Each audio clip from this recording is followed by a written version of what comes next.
Yes, guys. So now we are going to start different specific heat cases. तो specific heat हमने last lecture में निकाला था. C is equals to delta Q upon M delta T. Last lecture को जाके देखोगे तो तुम्हें मिल जाएगा delta Q upon M delta T कैसे आता है. ठीक है. तो अगर हम पहला केस देखें सडन कंप्रेशन. तो सडन कंप्रेशन मतलब एकदम से किसी चीज को ऐसे दबा दिया गया, कंप्रेस कर दिया गया इसको. तो इतना जल्दी किया जाता है तो उसमें कोई हीट चेंज तो होता नहीं, कोई सराउंडिंग से हीट एक्सचेंज नहीं होता. तो हीट एक्सचेंज हो गया zero. No heat exchange with surrounding. Heat exchange zero कब होता है? जिस प्रोसेस को हम एडियाबैटिक प्रोसेस बोलते हैं, उसमें सराउंडिंग और सिस्टम में हीट एक्सचेंज नहीं होता. तो वहां क्या हो जाएगा? Delta Q equals to zero. तो यहाँ आ गया सी इक्वल्स टू जीरो. मतलब यहाँ पे क्या हो गया? स्पेसिफिक हीट जीरो हो गया. सेकेंड केस देखो, gas heated and expand at the same time. तो अब अगर गैस हीट कर रहे हो तो टेम्परेचर बढ़ेगा, पर अगर गैस एक्सपैंड हो रही है, वॉल्यूम बढ़ रहा है, तो फिर पीवी इक्वल्स टू एनआरटी होता है. आइडियल गैस इक्वेशन क्या होती है? PV equals to NRT. PV equals to NRT. तो अगर वॉल्यूम बढ़ रहा है तो या तो टेम्परेचर बढ़े, और या फिर इसके साथ साथ मतलब क्या रिलेशन होना चाहिए? घट भी सकता है. तो जब एक्सपेंशन होता है गैस का, कोई गैस एक्सपैंड कर रही है तो उसका टेम्परेचर एक्सपेंशन की वजह से कम होना चाहिए और हीट करने की वजह से बढ़ेगा. तो अगर temperature increase due to expansion मतलब due to heat is equal to delta T decrease due to expansion. अगर ऐसा होगा तो डेल्टा टी टोटल क्या हो जाएगा? जीरो. तो डेल्टा टी जीरो हो गया तो यहाँ जीरो आ गया, मतलब हीट कैपेसिटी क्या हो गई? इन्फिनिटी. इस प्रोसेस को जिसमें delta T equal to zero होता है उसको हम आइसोथर्मल प्रोसेस बोलते हैं. नेक्स्ट थर्ड प्रोसेस क्या है? जिसमें delta T increase due to heat ज्यादा है और delta T decrease due to expansion कम है. तो उसमें क्या होगा? डेल्टा टी पॉजिटिव होगा और सी पॉजिटिव आएगा. और अगर इसी की जगह उल्टा केस देख लो कि जहां पर delta T heat due to heat कम है और delta T due to expansion ज्यादा है, उसमें हीट डेल्टा टी नेगेटिव होगा और उसमें तुम्हारा हीट कैपेसिटी नेगेटिव आएगा.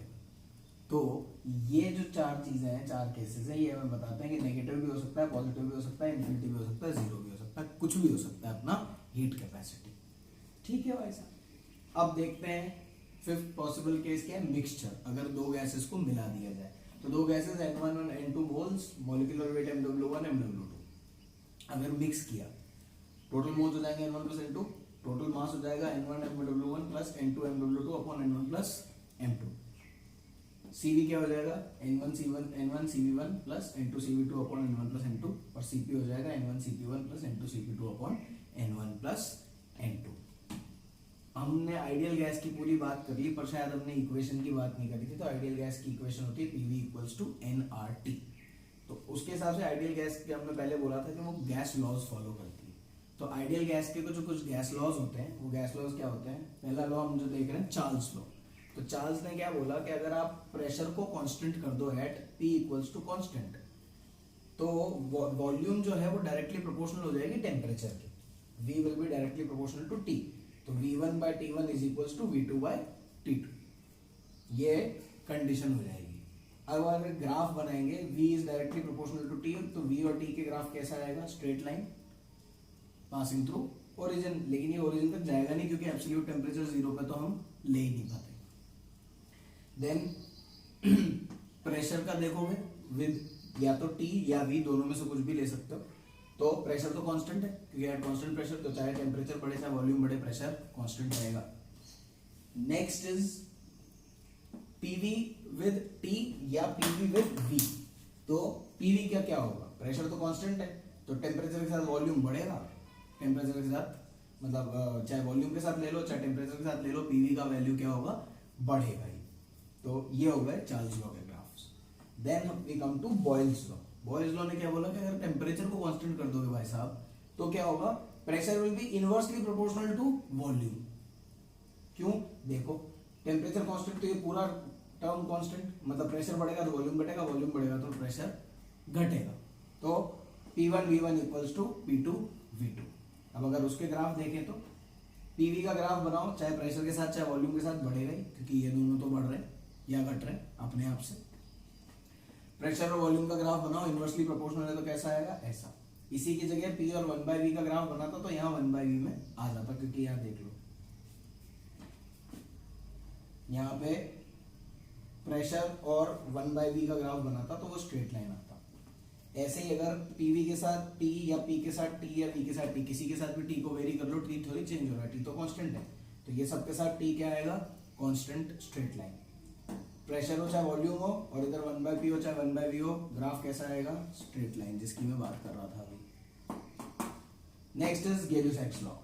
तो उसने बोला कांस्टेंट वॉल्यूम कर दो भाई साहब, दोनों को चेंज कर दिया, प्रेशर को भी टेम्परेचर को भी। वॉल्यूम ने क्या गलत किया है, वॉल्यूम को भी कांस्टेंट करो, कर दिया तो pressure directly proportional to temperature आ गया। P1/T1 = P2/T2। उसके ग्राफ देख लो, PV और T और P, वॉल्यूम क्या है, कांस्टेंट, तो साथ पूरा टाइम क्या रहेगा, कांस्टेंट। PV का चाहे T के साथ देखो चाहे PV का P के साथ देखो, क्या होगा, इंक्रीज। और P और T का ग्राफ देखोगे स्ट्रेट लाइन आएगा, इंक्रीज। इसके अलावा दो लॉ होते हैं, Avogadro's law and Dalton's law of partial pressure.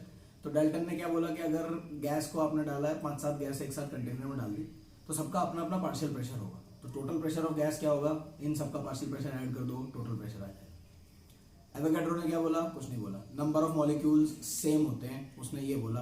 Basically उसने n को इक्वेट कर दिया, PV = nRT में जो मोल्स होते हैं, तो उसने मोल्स को इक्वेट कर दिया कि अगर आप एक गैस ले रहे हो, एक इधर से दूसरी कंडीशन में डाल रहे हो, तो दोनों कंडीशन में उसके मोल्स बराबर होंगे, मोल्स चेंज नहीं होते। That is Avogadro's law. ठीक है, नेक्स्ट लेक्चर से हम करेंगे थर्मोडायनामिक्स। इंपॉर्टेंट है, पेपर में कई सारे क्वेश्चंस आते हैं थर्मोडायनामिक्स से, तो ध्यान से करेंगे।